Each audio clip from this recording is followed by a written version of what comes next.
നിങ്ങൾ ആരാണ്? നിങ്ങൾ തലയിൽ അരങ്ങേറിക്കൊണ്ട ചിന്തകളാണോ നിങ്ങൾ അനുഭവിക്കുന്ന വികാരങ്ങളാണോ നിങ്ങൾ?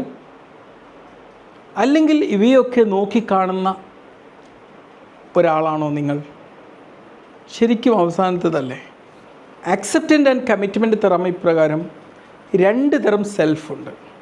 ഒന്ന് ചിന്തിക്കുന്ന ഞാൻ, പിന്നെ ഇതിനെ കാണുന്ന ഞാൻ. എക്സസൈസ് ചെയ്യാം നമുക്ക്.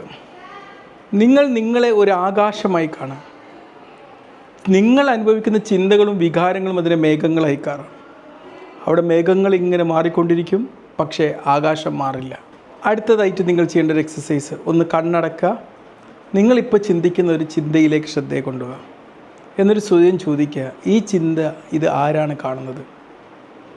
ആരാ കാണുന്നത്? നിങ്ങൾ മാത്രമല്ലേ കാണുന്നുള്ളൂ. ആ കാണുന്ന ആളാണ് നിങ്ങൾ. ചിന്തകൾ മാറും, വികാരങ്ങൾ മാറും, ശരീരം മാറും, പക്ഷേ ഇവയൊക്കെ നോക്കി കാണുന്ന നിങ്ങൾ ഒരിക്കലും മാറില്ല. എങ്ങനെ ഇത് നമുക്ക് നമ്മുടെ പ്രാക്ടിക്കൽ ജീവിതത്തിൽ അപ്ലൈ ചെയ്യാം? ഇപ്പോൾ ഒരു രോഗി പറയാം, ഞാൻ ഡിപ്രസ്ഡാണ്. അപ്പോൾ നിങ്ങളെന്താ പറഞ്ഞു കൊടുക്കേണ്ടത്? നിങ്ങൾ ഡിപ്രസ്ഡ് അല്ല, നിങ്ങൾ ഡിപ്രഷന് എന്ന് പറയുന്ന ചിന്തകളെ നിങ്ങൾ ശ്രദ്ധിക്കുന്നു. ഈ തിരിച്ചറിവ് ഉണ്ടാവുമ്പോഴാണ് നമ്മൾ ചികിത്സ തുടങ്ങും. അടുത്തതൊരു മൂവി സ്ക്രീൻ പോലെ കാണും. നിങ്ങളൊരു മൂവി സ്ക്രീനാണ്. ചിന്തകളും വികാരങ്ങളും ആ സ്ക്രീനിൽ അരങ്ങേറുന്ന ഒരു സിനിമയാണ്. സിനിമ മാറും, പക്ഷേ സ്ക്രീൻ ഒരിക്കലും മാറില്ല.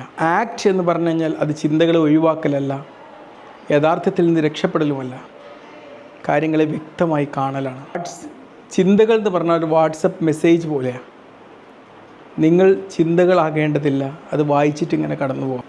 ഇനി നിങ്ങളുടെ ജീവിതത്തിലേക്ക് ഒരു ശക്തമായിട്ടുള്ളൊരു വികാരം വന്നു കഴിഞ്ഞാൽ നിങ്ങളെന്താ പറയേണ്ടത്? എനിക്ക് ദേഷ്യമുണ്ട്, അല്ലെങ്കിൽ എനിക്ക് വിഷമമുണ്ട്, എനിക്ക് പേടിയുണ്ടെന്ന് പറയുന്നതിന് പകരം ഞാൻ ദുഃഖത്തെ ശ്രദ്ധിക്കുന്നു, ഞാൻ പേടിയെ ശ്രദ്ധിക്കുന്നു, ഞാൻ എൻ്റെ ദേഷ്യത്തെ ശ്രദ്ധിക്കുന്നു എന്ന് പറയാം. ചുരുക്കി പറഞ്ഞാൽ നിങ്ങളുടെ ചിന്തകളല്ല, അവയെ നോക്കിക്കാണുന്ന ഒരാളാണ് നിങ്ങൾ.